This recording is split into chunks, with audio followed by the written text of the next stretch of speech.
Simple mange. Bien manger, tout simplement.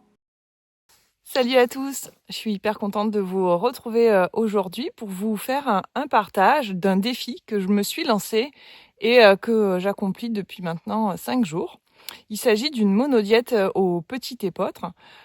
Du coup, on n'est pas sur le modèle de jeûne où on ne mange rien, mais la monodiète, du coup, c'est un seul aliment qu'on consomme uniquement. Alors, on peut le faire avec plein d'autres céréales ou des fruits, des légumes uniquement. Moi, j'ai choisi le petit épeautre parce que c'est un enseignement de Sainte Hildegarde de Bingen. Et cette femme avait très tôt, depuis son plus jeune âge en fait, des visions notamment. Et elle a écrit vraiment des ouvrages qui sont références. C'était aussi une compositrice d'une musique incroyable. Euh, Elle avait vraiment de multiples talents et moi, ça m'a donné envie, puisque je l'ai trouvée inspirante, ça m'a donné envie de suivre ses enseignements. Alors évidemment, je me suis procuré un ouvrage et surtout, cette cure, en fait, je l'ai voulu comme quelque chose que j'allais vraiment programmer. Parce que je crois vraiment qu'au fond, on se dit, oui, et moi la première, hein, oui, j'aurais bien besoin de manger moins, de manger autrement, de lever le pied. Mais on pense pas forcément à faire de reset, en fait, de notre organisme. Et pour moi, il était temps d'expérimenter ça et de le faire en conscience, mais surtout en autonomie. Généralement, je me disais, ben ouais, je vais faire un jeûne, je vais faire une cure, mais pour ça, faudrait vraiment que je sois accompagnée. Je me sens pas de faire ça toute seule. C'est trop challengeant, etc. Et sur le format de cette monodiète-là, de Sainte-Hildegarde, mais en fait, c'est confortable. Pourquoi? Parce qu'il y a un menu, il y a un programme en fait. Et surtout, c'est excessivement simple. Il s'agit d'un seul aliment, en l'occurrence le petit épeautre, à cuisiner. Du coup, il y a un allègement qui se fait autant dans le corps que dans l'esprit.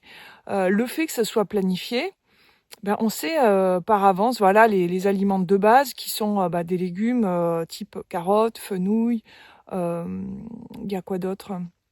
J'ai acheté les ingrédients qui sont préconisés. Les châtaignes, bien sûr, c'est ce qui fait la petite note sucrée. Des pommes, essentiellement pour les fruits, mais il peut y en avoir d'autres. Et puis, pour pas me prendre la tête, en fait, j'ai acheté la mallette qui est préconisée. Alors, je vous mettrai en référence sous la vidéo le lien pour aller justement vous procurer cette cure si vous souhaitez la faire vous aussi. Pourquoi je vous parle de ça aujourd'hui? En fait, on est là au moment où je tourne la vidéo, on est un 1er janvier. Ça fait 5 jours que je m'octroie le plaisir de cet allègement. Et je peux vous dire que c'est vraiment quelque chose d'hyper joyeux en fait. Ça veut dire que je prends un peu à contre-pied les choses. Et puis moi, c'est vrai que j'aime bien ça. C'est ce côté de comment je peux me faire du bien en faisant, en mettant moins, en ayant moins, en faisant moins et en me donnant l'espace-temps d'être. Et juste cette simple chose, ça m'allège énormément. Ça veut dire qu'il n'y a plus à penser qu'est-ce que je vais manger, etc. Il n'y a plus toutes ces conventions qui voudraient que oui, c'est le réveillon, on doit célébrer ça. Pour moi, c'est pas ces fêtes-là qui comptent en réalité. Les célébrations, je les vois plutôt sur le passage des solstices et des équinoxes. Je vois plutôt ces passages-là que la nature nous offre, que Terre-Mère nous offre, plutôt que des dates comme ça convenues qu'on nous imposerait dans le calendrier, pour moi, qui ne résonnent pas. En tous les cas, cette monodiète, elle pourrait être faite évidemment à n'importe quel moment. Il suffit que tu ressentes juste le besoin de t'alléger. Par contre, ce que je vais vraiment préconiser, et c'est pour ça que je voulais faire cette vidéo, c'est de parler de mon expérience et du fait que si c'est pas planifié, si t'as pas bloqué, donc là c'est 7 jours pour moi que je fais entièrement, mais ça pourrait être un peu plus même. Pas moins de 5 en tout cas, voilà ce que je recommande et ce qui est recommandé aussi par les jardins de Sainte-Hildegarde, donc les personnes qui ont mis au point cette monodiète, c'est qu'en fait il y a les premiers jours qui vont servir de préparation de terrain. on a besoin aussi de purger. Ça se fait pas comme ça en une seule journée. Des choses comme la monodiète ou le jeûne intermittent, ça doit s'envisager comme ça au long cours. En aucun cas, l'organisme il peut se dépolluer, détoxifier comme ça en une seule journée. Voilà pourquoi c'est hyper important d'avoir planifié ça dans son agenda, d'avoir prévu son coup et d'avoir anticipé. C'est une semaine où je suis solo, je suis tranquille, je peux m'organiser et m'octroyer du temps. J'ai pas d'autres activités. Voilà, marcher dans la nature, des champs, des temps de gratitude. Voilà ce qui fait mon quotidien depuis plusieurs jours. Et en fait, tous ces temps-là sont aussi nourrissants sur d'autres plans évidemment que la matière que j'aurais absorbée en festoyant, bien que ça soit très agréable, je le reconnais. Hein. Mais voilà, j'avais envie de prendre ce temps-là un peu à contre-pied et de vous partager cette expérience qu'en fait, vraiment, ça peut être inconfortable parce que le corps a besoin d'éliminer et ça passe souvent par des inconforts physiques. Donc voilà, j'ai eu quelques petits maux de tête, mais rien de bien méchant. Ce qui compte en revanche, c'est toute cette place, cet espace qui est là et cette énergie que je sens vraiment renouvelée. Donc en fait, j'ai pu faire cette monodiète même en étant à la maison parce que tout simplement, j'ai la détermination. Et je crois qu'au fond, en ayant pas mal de réflexions là ces temps-ci, qu'est-ce qui compte vraiment? Eh bien, c'est d'être déterminé. On changera pas soi-même et on changera encore moins le monde autour de nous si on n'est pas un minimum déterminé dans ce qu'on a à faire. Et pour ça, comme je l'apprends aussi à mes élèves et aux personnes qui sont à mon contact dans les formations ou dans les stages, eh bien, la cuisine, c'est la même chose. C'est un jour après l'autre. Et moi, je reste convaincue que ça peut vraiment faire la différence et changer le monde. Je vais vous donner l'exemple de cette semaine. En fait, en une semaine, j'aurais certainement absorbé, je pense, 5 fois plus d'aliments si je m'étais nourrie, on va dire, de façon habituelle, quoi. Et là, en fait, je me retrouve avec cette petite valisette. J'ai été surprise moi-même de dire « Ah, mais en fait, je mange aussi peu de grains de petit épeautre. » C'est juste que c'est suffisant, mon organisme, pour se sentir rassasié. Donc, on n'a pas besoin de plein de nourriture.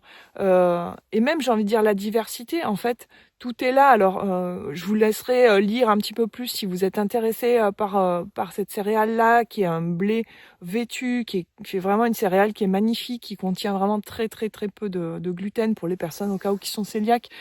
Donc c'est vraiment une cure monodiète qui peut être faite par tous et par tout temps, j'ai envie de dire même, et qui n'est pas restrictive. Voilà pourquoi je me suis autorisée à faire ça en me disant, en fait, tu manges quand même.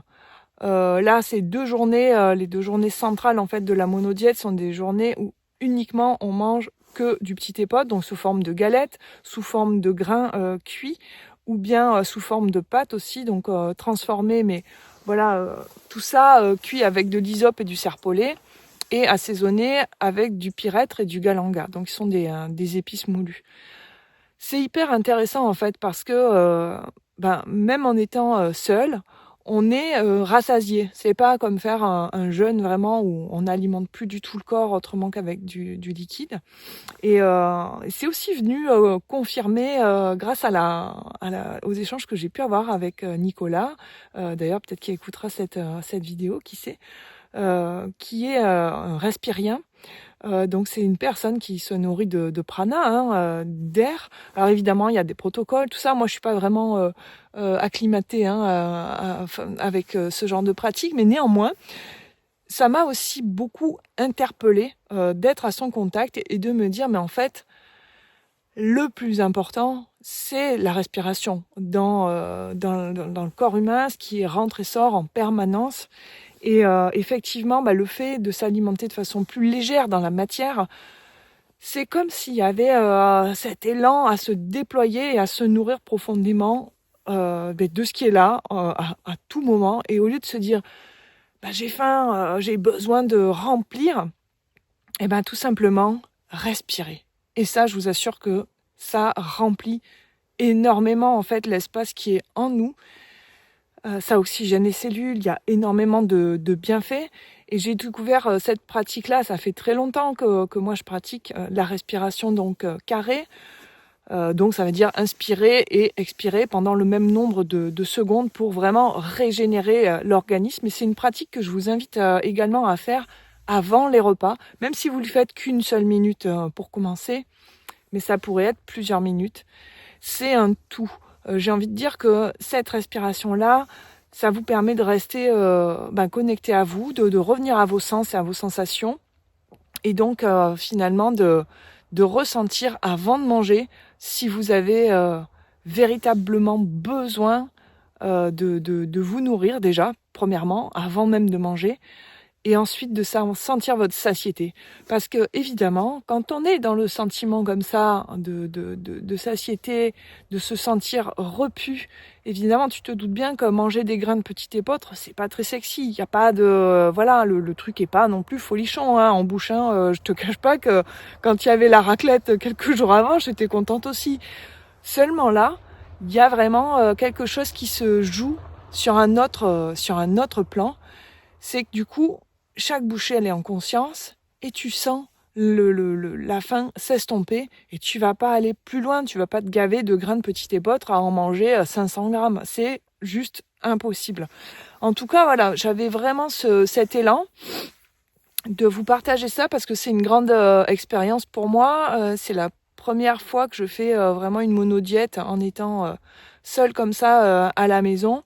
Et je trouvais ça assez passionnant et peut-être un peu enthousiasmant aussi. En tout cas, c'est cet enthousiasme-là que je voulais vous partager aujourd'hui. Vous dire que c'est vraiment beaucoup d'allègement de s'offrir ça. C'est le plus beau cadeau en fait aussi qu'on peut se faire en tant qu'humain, cette régénération. Comme le dit si bien et comme le vit si bien Thierry Casasnovas, qui est quelqu'un qui est pour moi un des mes mentors, qui est pour moi quelqu'un de vraiment très inspirant parmi d'autres personnes, mais c'est ce côté où il faut faire confiance au corps. Et il y a beaucoup d'humilité en fait à faire ça, parce qu'on se dit mais à manger quelques grains et me voilà repu. En fait, on n'a pas besoin de grand-chose et on peut se nourrir du grand tout. Et je crois que c'est ça le plus beau cadeau derrière cette cure. Donc voilà, je vous invite et je vous encourage vivement à essayer vous aussi de vous y coller, parce que c'est franchement une super expérience. C'est enrichissant, enthousiasmant. Et puis, Hildegard de Bingen travaille énormément sur donc cette céréale, l'épeautre, en général les différents épeautres et le petit épeautre, et qu'elle qualifie de céréale de la joie. Et c'est vraiment cet item-là de la joie qui m'a convaincue, qui a fini de me convaincre, après toutes les autres raisons que j'ai pu vous citer là. Donc voilà, j'espère de tout cœur que ça vous inspirera aussi à vous y mettre. N'hésitez pas à me poser vos questions sous cette vidéo pour plus de partage ou plus d'éléments si vous en avez l'envie.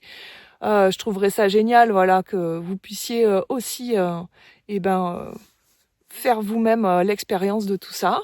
Et puis je vous dis à très bientôt dans une prochaine vidéo, et je vous embrasse bien fort. Prenez soin de vous, mettez de la belle nourriture dans votre corps, et puis on se retrouve très bientôt. Je vous embrasse bien fort, et n'hésitez pas à me poster vos commentaires si vous avez des questions, j'y répondrai avec joie.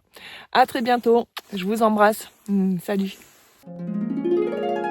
Merci d'avoir regardé. Ça t'a donné envie de t'y mettre? Je t'offre des outils pratiques et des ressources sur mon site simplemange.com. Et profites-en pour t'abonner. Tu recevras directement dans ta boîte mail des contenus exclusifs que je réserve aux membres de ma communauté. Simple Mange. Bien manger, tout simplement.